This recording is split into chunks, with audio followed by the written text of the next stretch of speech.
Welcome to another episode of Graphic Sales Stories. I'm Tom Stearns. I'm Peter Cleary.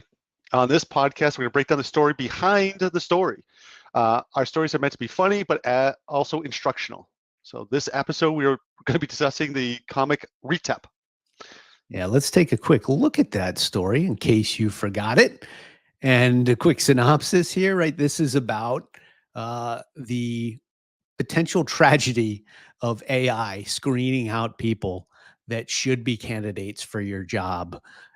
And you don't even get to see them because whatever technology you used to use or artificial intelligence, you're not getting the right people. So, Peter, when we wrote this one, we actually had quite a few lessons in mind. What do you think is maybe the first lesson that we wanted people to understand from this story? Well, there is a lot of layers to this, but I think the first one is, you know, be, the frustration of, hey, I am a strong candidate here. Why isn't anybody at least give me one interview? I just want one interview. I'm a strong candidate. So I think that's the big thing here is like, you're seeing this all on LinkedIn. You're seeing this in all your, people, if you know people looking for jobs, it's very, very difficult to get that interview. So really kind of attacking that, like, hey, why, the difficulty of getting an interview, even if you're qualified. And I know we talked about, we both have kids who've graduated college or in college. Like when the kids, I mean, my oldest and is 25 year oldest, I believe is 24. When they applied, they've got the FAFSA. It's easy to apply for, the financial aid, and then to apply for colleges is easy. So hey, instead of one or two or three, they're applying to everything. I think I was looking at Harvard a couple of years ago, and they had 40,000 people applying for 2,500 openings. I'm like, do 40,000 people think they're actually qualified to get into Harvard? I'm like, might as well see what happens. I played That's the like you and saxophone me that one applying year. to Harvard. Yeah, exactly. Hey, wait, like, is that a shot at me? So I think it's just become with LinkedIn, with Indeed, they're positive intent. But it just becomes so easy to apply for these jobs that they had to find a way to kind of, HR has to, recruiters have to find a way to filter these out. And I think they're just missing on the good candidates. So that's, I think, Well, the I'd big say, area is like you're applying for so many, you're not getting an interview. yeah, this sort of technology on the applicant side has put this undue pressure, right, on colleges, if you will, and now, companies to screen. You've got one person in HR, you got two people in recruiting or something, and now you've got 2,500 resumes. So a real problem that they have to deal with. I think the problem is exasperated uh, by the way companies often use that artificial intelligence Yeah. too, or technology. This relates to maybe our earlier story, a shiny new object, is that they throw technology at it and they're trusting the technology to figure it out, what their screening definitions and keywords should be, when the company itself hasn't gone deep enough and taught the artificial intelligence, taught the technology properly how to screen. And I think you have an example of that, right? Weren't we talking about this one last week? Well, I got a couple. So I was looking for a job for about a year, and so there's a lot. I have a lot of experience in what happened here. So this is based off of the story itself is based off of when I applied for a position that really was very unique to something I did. So I had built a sales enablement team at my last company, and I from scratch built it up pretty good and had the experience. The request that I saw coming in for the interview for a director position again basically had the same exact role. Sales enablement is not something that there's thousands and thousands of people who've done this and have run this and built the organization. Mhm. So I saw this. I'm like, this is a great opportunity. Let me submit my resume. I submit my resume, within 15 minutes, got the rejection. Oh, really? So they read that right then. Oh And I'm no, like, well, technology.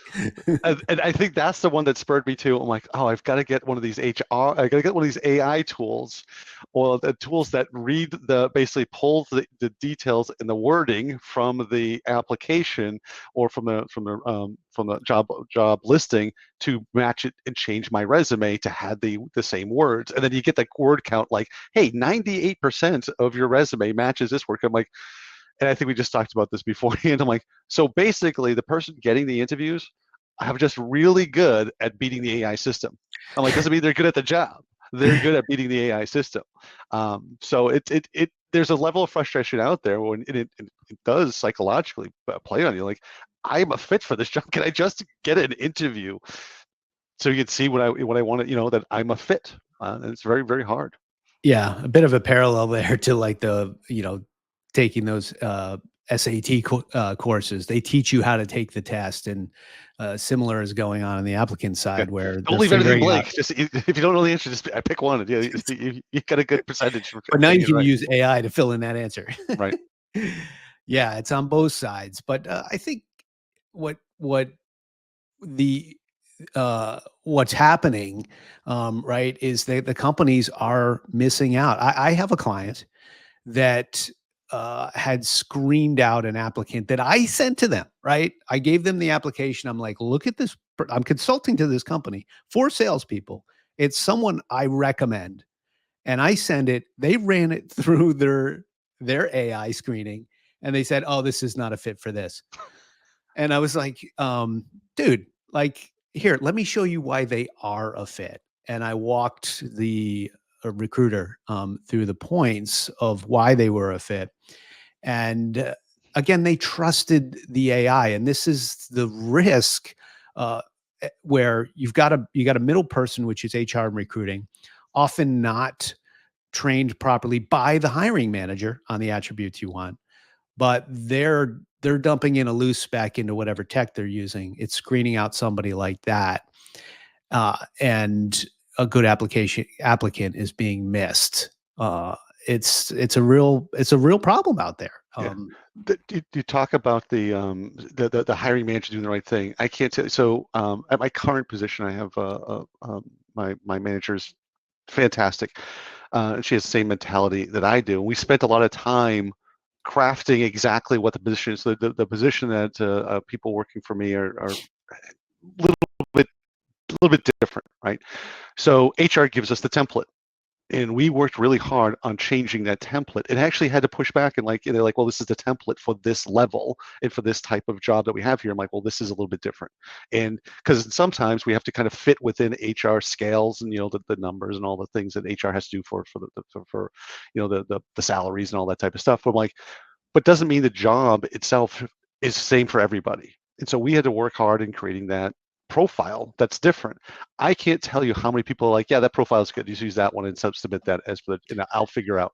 And I'm like, well, Copy paste, yeah. well, with the AI, I'm like, you're screwing things up. You're not going to get exactly what you want into Yeah. this, and it's and that you're right. I think we'll do a cartoon in the future and talk about that end of it. How do you how do you train to properly get the right people in here with an AI come in, as well as how to propose, do the interview and so forth. So it's really complex. But at this front end, just trying to get the interview. I think one of the stories I had, me personally applying for a position internally that I had done previously. It was a very specific skill set. You needed to have a lot of sales experience, and you needed to have the capability to communicate between the developers within IT and with sales to help improve the specific tools and applications that they're using, because they felt, and I think it was a good understanding, is like, hey, what they were developing wasn't meeting the needs of sales. So sales would ask for something, using waterfall 5 years, 5 months later, 6 months later, they come out with something, but it wasn't really being used the way they thought. So they're hiring for this director position. And I had been doing that and I had done that. So I applied it, again, an internal position. I applied for it, and HR gave me a call because it was courtesy internal call. They're like, hey, you're not a fit. And I'm like, I'm not a fit for this. I've done this. And she's like, quite frankly, the hiring manager thought you didn't have enough sales experience. I'm like, 30 years of sales experience. Like, did anybody read my Peter. resume? And then she's like, well, I'm sorry, it just didn't feel that way. I'm like, that's insane.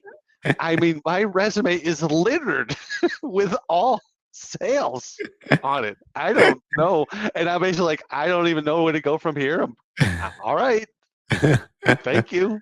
Did you Like, get another what? shot at it? No, were you You know eliminated? what? Actually, at that point, I'm like, listen, if they've already put a no on this, I didn't think I'm like, there's got to be some other reason. I don't know what's going on. They might have an internal, they already somebody else, but I'm like, if that's your excuse to me that I don't have enough sales experience, I'm like, you just didn't either, AI did something wrong, you didn't read it, or something's going on. So even internally, there's a frustration. And I don't blame the HR person, by the way, because we were talking, she's like, and this was a situation where they opened the position on a Thursday publicly. And on Saturday, they had to shut it down because they got over 22,000 resumes. And I'm like, this job is so specific. There can't be 2,000 people at a director level who've done that specific job. That can't be the Yeah. case. That shows you it's like the college application thing. It is a real problem. Like it's not like we're not blaming all the companies, right? This is a problem on both sides. You got so many people that can apply so easily today, and then so many companies that have to deal with the overwhelming amount of applications and a limited staff to do that. Right. So yeah, it's by the way, AI in this process definitely has some benefits too, both on the application side, right? You can help understand, you can research your the company you're trying to work for. You can help personalize your cover letter and your resume to help, meet that without fudging it, right? Sometimes it's jargon and language. And then on the company side, right? They need this support. It goes back to, doing it properly, which requires like leadership, meaning the hiring managing team, working with HR, and also figuring out how to program your technology properly to not screen out great applicants. And that's hard work. That's a Yeah, lot like our shiny new object story, where you got to put the time in and understand all of those levels. And then the technology will do a good job. But right, garbage in is going to get you garbage out. right. And AI, well, it isn't even just AI because I think we call it AI, but there's a lot of scraping tools and stuff that's just really Yeah, just there's been tech for this for years, before yeah, AI too. right. Yeah. But the a the first level and things that we're missing out on when you do it the way that's being done right now, you're just getting, did this person do this specific role and use these specific names? But and I know you've hired and I've hired hundreds of people. There's the cultural fit. There's like, okay, I can, is this person moldable? Are they willing to be coachable? Right? Is this person Mhm. have creativity to them? Could they, how are they on, solving problems? Are they going to fit into what I want them to work? There's all those things that can't be written down on a resume that get missed over when you're just looking for, do I match this word or this job title? It is those, a lot of those intangibles are the reasons why I hire somebody. I'm like, that I can't put down in like the job description. Is like, okay, this person's a really hard worker. I've given feedback. And I love this. And there's this woman I hired that she came through. I always try to keep everything down to 3 interviews. In the second interview, she was okay. I'm like, okay, there's things that there was gaps, and I gave her feedback. I'm like, here's where if we go into the next step, here's things that I would have concern with, and that might need to be addressed. And then kind of like, okay, let's pull her in, let's see what happens. This might not go, and she crushed it on the third. It was a panel interview because she took the feedback I had and adjusted, and you could see it. I'm like, okay, this person's coachable, and like so that is so you can't get that on just the way the resume. I'm like, and we hired her because I'm like, the way she adjusted, the research she did, and how she implemented that is so important. But you miss all that. You miss all that the way that if you really don't pay attention to and really understand how what type of person you want to hire. Going back to your parallel of the college application process, right? I didn't test well, right? I think I was a pretty smart No, individual, no, no. but Yes, you are very smart. the SATs screened people out, right? And you miss that level, but they have to do it, right? What else are they going to do? By the way, one other positive aspect I want to say for the technology is that in the initial screening process, it does, if done well, eliminate bias. So if you don't have an individual, right, and you're scanning for for experience in certain types of keywords and things. The AI, you can train it not to be looking for the age of the person, not looking for the gender, right? Yeah. We're looking at raw data where the individual looking at the LinkedIn profile, the resume, that bias kicks in. So there are Yeah. definitely some pros to using AI, And and that's one of unintended them. bias, or it's Unintended there's bias, yes, yeah. absolutely, yeah, I By the way, I'm gonna go. unintended. I'm gonna go. I'm gonna go back to your SAT questions because this past week it came up. So those who don't know, Tom and I went to the same college as well as my wife, and in front of the kids, my wife, because SATs are now back as a thing, maybe for college, so it came up because nephew had to drive. To Rhode Island, next state over to take an SAT, which is crazy. They don't have them in the high schools anymore. But we were talking Hmm. about the SAT scores, and I told my SAT scores to the kids, and they laughed at me. My wife, Kim, is like, "Oh, I got so much better. I got like, oh, so much higher." And I go, "And yet we went to the same college." So great getting that higher level SAT score. Um, I thought you'd find that interesting. We can cut that out, Ted, if you want to. We'll But leave it in. back to it.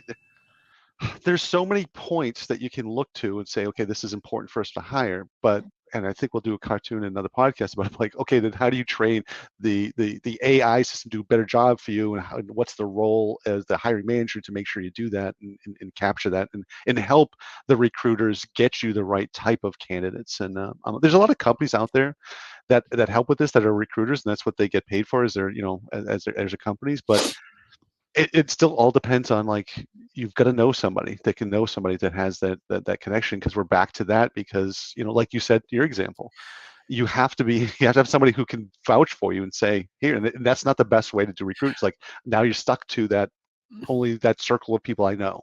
Yeah, and that is bias too. I think what I've learned in kind of poking around the industry is that, if you know somebody, thankfully, the best most they can do, right? Because the companies now have rules and standards about, like, nepotism or just favoritism, is they can get that resume looked at, so it can get it past the artificial intelligence. That's pretty much the most you can hope for if you're going into a large enough corporation that has compliance and regulations.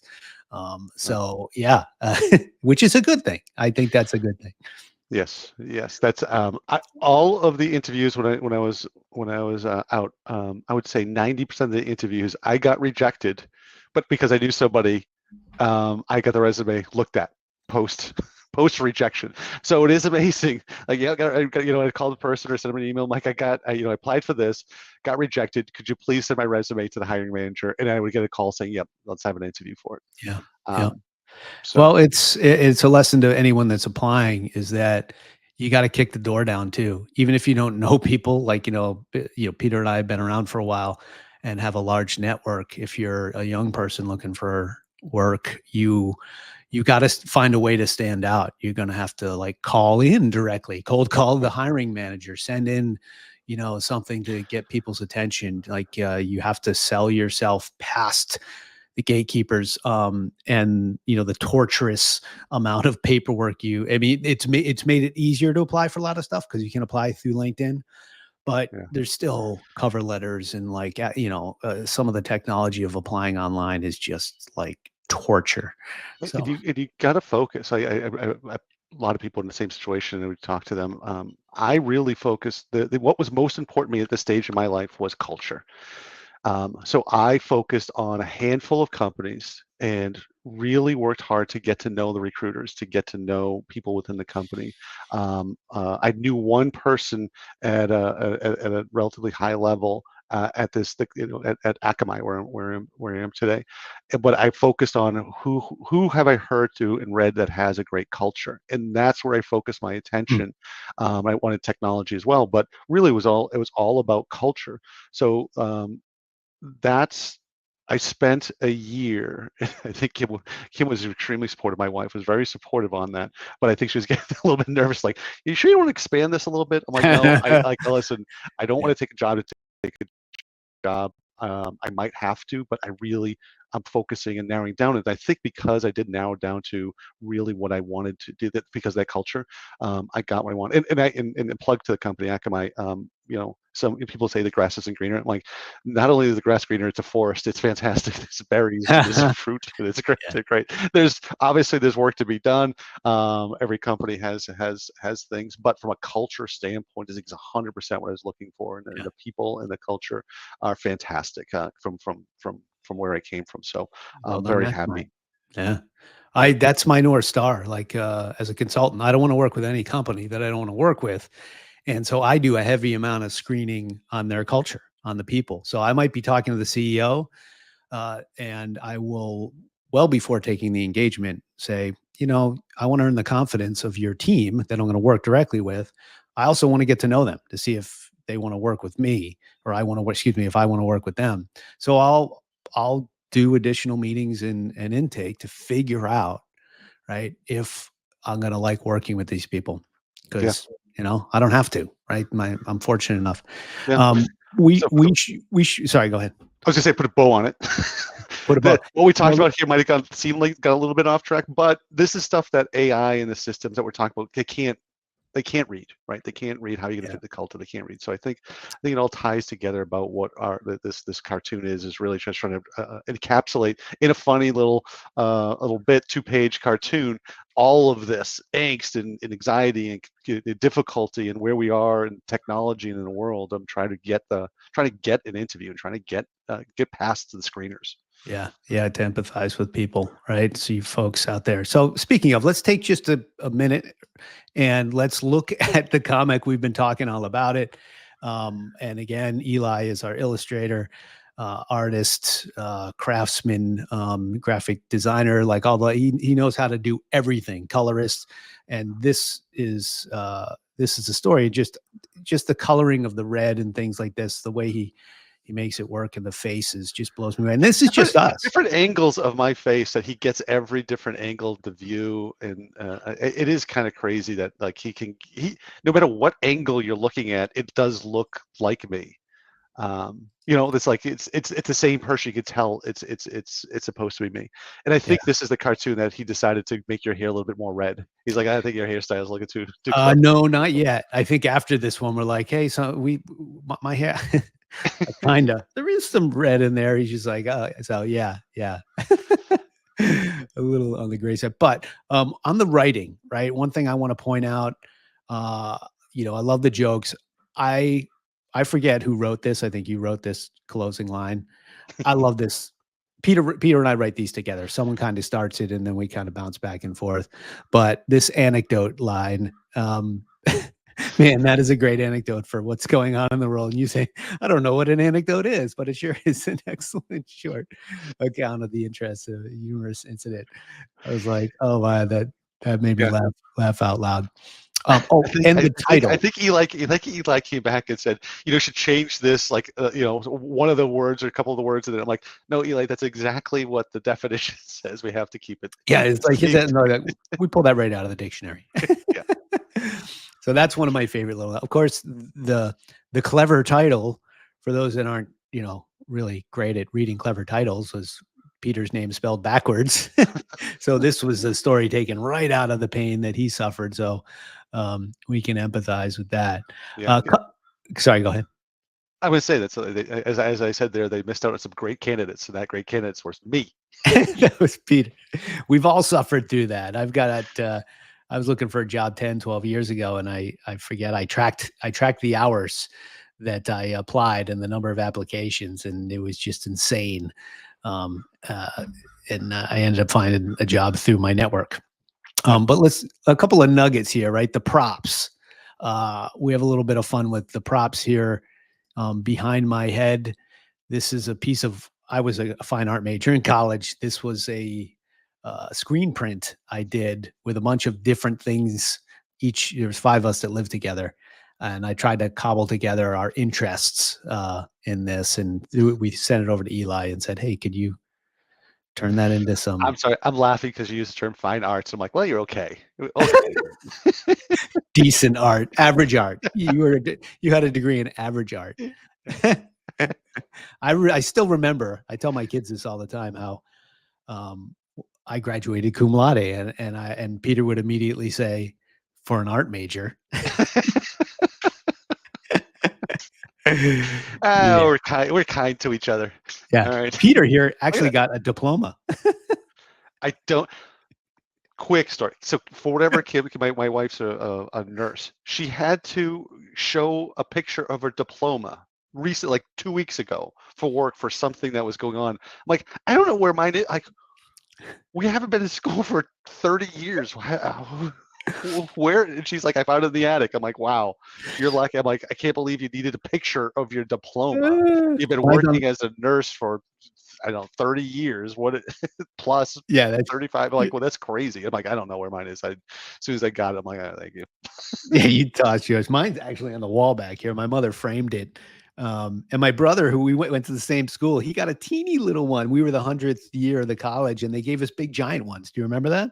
They were pretty big diplomas. I no. No, you don't remember. I don't. Eli found it though in the attic here. Yours Yeah, just said diploma. yeah. And I noticed that nobody signed it Um, on the bottom there. Father Jonathan said. Yeah. Last point here is we have these nice little props. Hey guys, if you want to advertise with us, there's many ways, but one is also throwing your company name on our props. You want your name on the coffee cup, Dunkin' on a Donuts, we're pen. looking at you, buddy.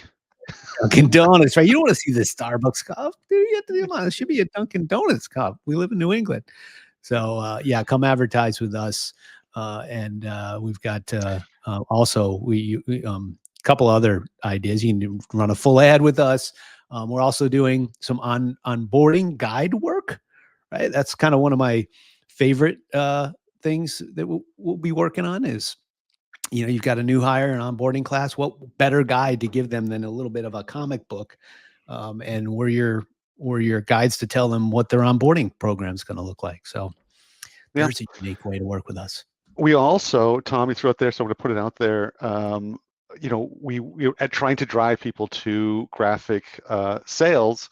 One of the contests we're thinking about, like, hey, if you're, doing something, we might put your name on this, so we could put your name on that cup of coffee.